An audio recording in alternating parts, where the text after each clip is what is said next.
Le Rougier de Camarès est un paysage vraiment atypique du sud Aveyron. Ce qui intéresse les gens, les fameux canyons, sont autour de Camarès. C'est une formation très ancienne. Il faut remonter au primaire, à la fin du primaire.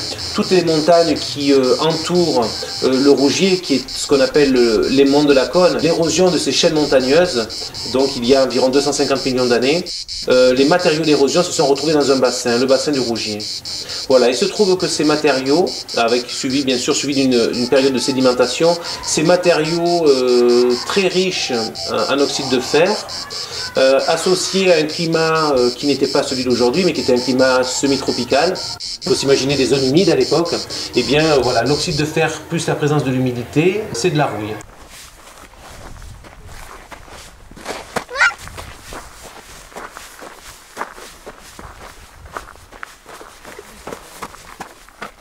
Allez ma lunette, t'es sûre que tu vas pas avoir trop chaud avec ce kawaii? Non. Regarde, là il y en a qui...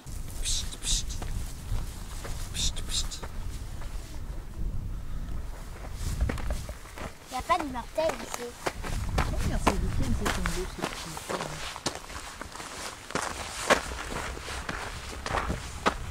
On est sur Mars.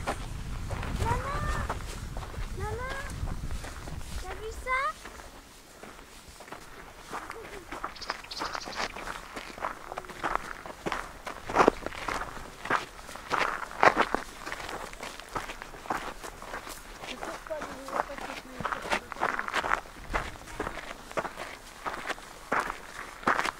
Le Rougier, bien entendu, il existe aussi ailleurs, il est des fois recouvert de végétation. Sur la partie au cœur de Camarès, il y a eu aussi beaucoup de l'élevage, hein, on le sait, l'élevage de brebis de race Laconne, qui a ouvert les milieux. Et donc sur des zones comme ça où il y a eu un enjeu majeur aujourd'hui sur le Rougier, c'est l'érosion. Alors sur certains secteurs où il n'y a plus de végétation pour maintenir la terre, on a cette roche mère qui est à nu. J'attrape un caillou et je fais ça. Et alors? C'est friable. C'est vachement friable. Regarde ça. Oh, c'est pour ça que ça fait des petits morceaux. Regarde. Des petits morceaux tout petits. Tout petits. Ah, il y a même un caillou incrusté dedans. Oh, regarde ça. Incroyable. Très bien. C'est friable.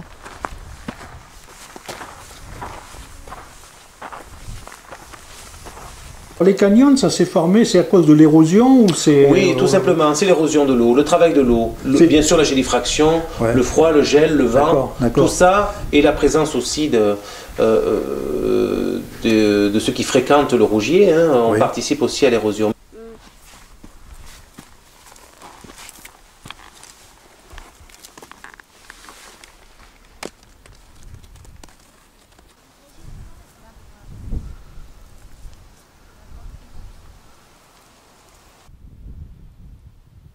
Il y a donc des ruisseaux qui coulent dans le canyon. Les canyons, c'est eux qui ont formé les vallées, les petites vallées. Exactement, les vrais canyons. Oui, le travail de l'eau a façonné le paysage. L'homme et l'eau ont façonné le paysage de Rougier.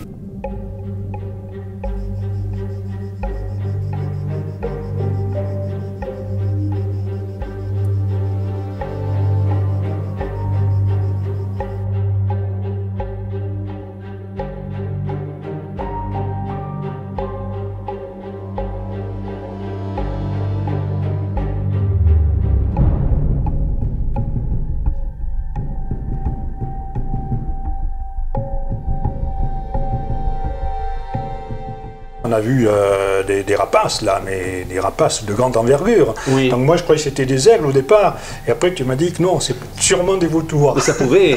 Ça pourrait. Mais ça pourrait. Tant qu'on n'a pas les d'après ce qu'on a jumelles. vu ce matin là, je pense que c'était plutôt des vautours que des aigles. On a un canyon en premier plan et des champs en deuxième plan.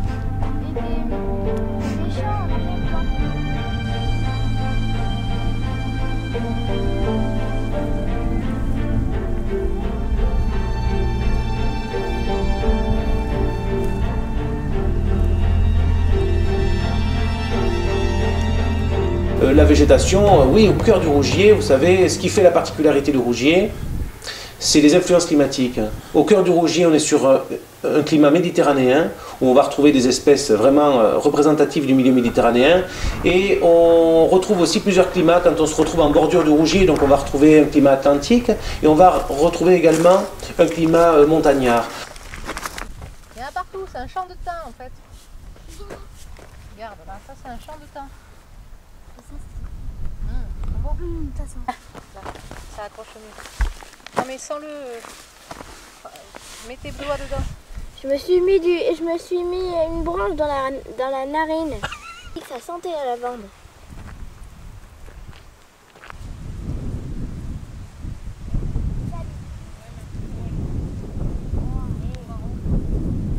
Et dans les canyons, on a vu, bon, il y a des parties qui sont arides, et il n'y a rien, quoi. Il n'y a rien qui a poussé, ou là, l'érosion a tout détruit. C'est ce qu'on croit. C'est ce qu'on croit. Oui, mais bien entendu, c'est ça aussi. Alors l'érosion est à la fois un problème et aussi à la fois la partie un petit peu magique du Rougier, parce qu'il va y avoir certaines plantes, dont une, parce que si on parle des espèces à forte patrimonialité, des espèces protégées, on retrouve dans le territoire du Rougier plus d'une 50aine d'espèces protégées, hein, les celles régionales et les celles nationales. Plein sud, on va retrouver par exemple la gagée des rochers.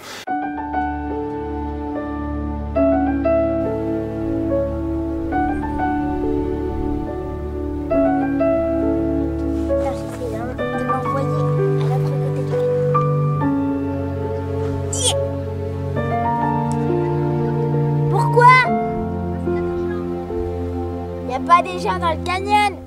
On trouve quoi? Des élevages de brebis, c'est tout? Oui. Ou autre chose? Majoritairement, on est sur de la brebis laitière.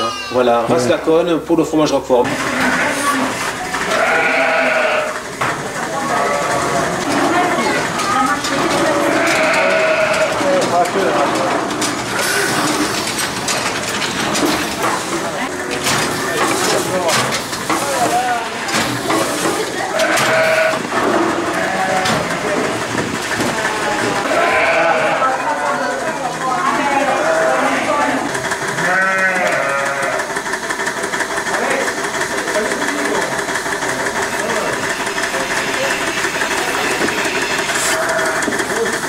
Annie Bernat, vraiment, elle a fait de l'élevage de brebis. Oui, et elle en fait toujours. Elle en fait toujours.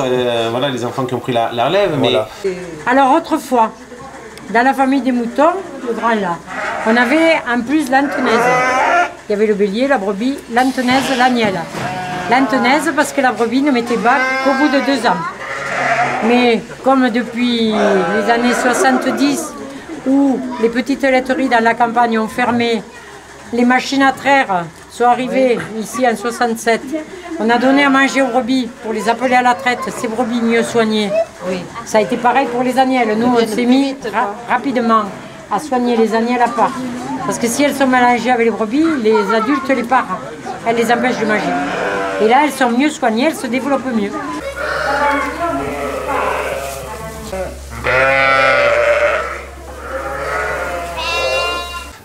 Mais après, c'est vrai qu'il y a cette facette qui s'est développée il y a quelques années, qui n'était pas aussi développée, c'est l'accueil. Les gens qui viennent ici découvrir le territoire, l'accueil à la ferme avec la visite des exploitations, et puis goûter vraiment les produits locaux, entre autres la faune qu'elle nous fait si bien et le flan au lait de brebis.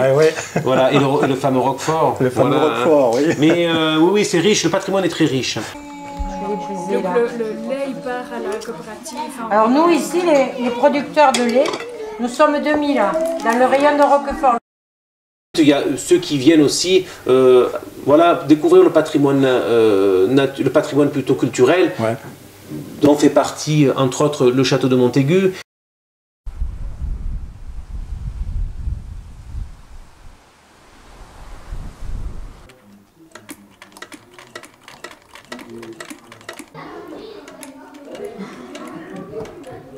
Le château, il a été racheté par un seigneur, après il a été abandonné et du coup l'association a pu reprendre ça en main. Vous avez une partie moyenâgeuse, vous avez une partie Renaissance et vous avez la partie de la maison rurale 1900.